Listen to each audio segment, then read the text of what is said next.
Okay, here we go. Here's another story for you guys, and this hails from Vancouver Island, alright? Here we go. Hello, Steve. My name is James B. Myself and a good buddy watch your channel on YouTube and just listen to your stories pretty frequently, actually. It's what we do. It's what we put on before we go on a trip or a hunt. It gets us in the mindset. Anyways, I'm an avid outdoorsman and have been for years. I know it's not a Sasquatch dedicated channel, but it's a relief to tell anyone a story in which the person on the receiving end of the story has at least a grasp, let alone a self-experience of their own, which our close friends have neither. 4 weeks ago, my good friend and I went hiking for the weekend on the southeast side of Comox Lake, Vancouver Island, like we have done before many times. It's the first night we camped out, off the trail, close to Comox Lake. Now, my buddy and I have always had an understanding that the species has been and always will be.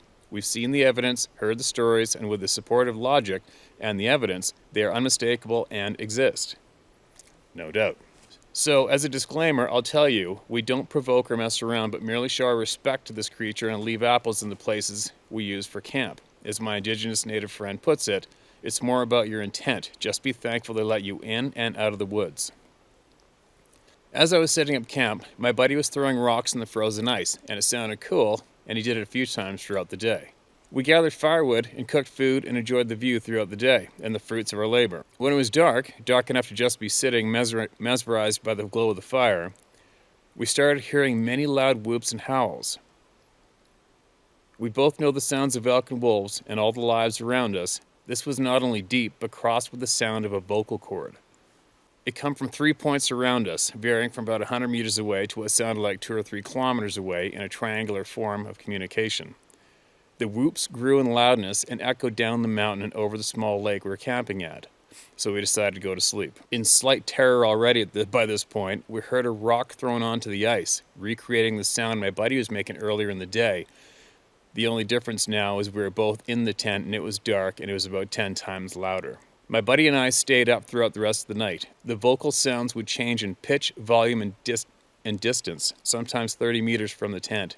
30 meters. No thanks. What sounded like long hoots of curiosity. It was so real that it completely changed our point of view while in the woods. To be honest, we still haven't processed it yet. The next morning, instead of going further into the mountains as planned, we packed up camp. We're about to leave down the mountain. As we were packing up, my buddy let out a bellow, trying to recreate the sounds we heard earlier in the night. Feeling safe around the light of day. We were highly mistaken.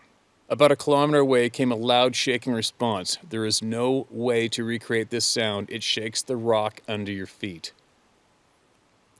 After that, we sped up, cleaned up, left our apples, and left the mountain. We just wanted to share this experience with you because we believe that you truly understand and we think somebody should know. There's another one. And another one, and another one, and another one. So Comox Lake. That is actually, Comox Lake is near where the late Dr. John Bindernagel, he had a study area around Comox Lake as well. And that place has been famous for sightings of these things since time frickin' began. But direct note to you guys, I'm pretty certain you guys did the right thing, obviously. Hearing those noises in the night or any time of day it's absolutely unnerving. It's mind-boggling. And to people that aren't familiar with these things, to have that happen is terror. It's absolute terror. Why is it terror? I don't know. But there you go. Another example of hearing some things in the woods that alarm the living shit out of you, and just go with your gut instincts. If it scares the living crap out of you, just pack up your stuff and leave and preserve yourself. Right? But anyways, we'll be back with more shortly. It's almost Christmas time. I'm getting ready to jump on a plane. And I'm definitely going to be posting up some videos later on throughout the next few weeks. And we're going to keep this going. And I really got to get the podcast going. Man, this is time, right?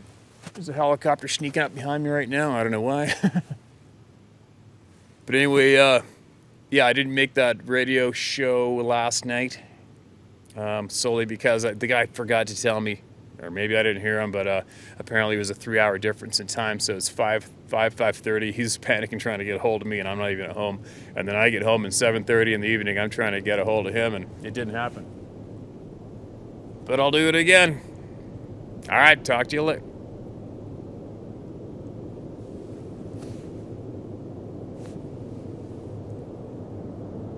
Here come the helicopters and the creepy guys with the machine guns.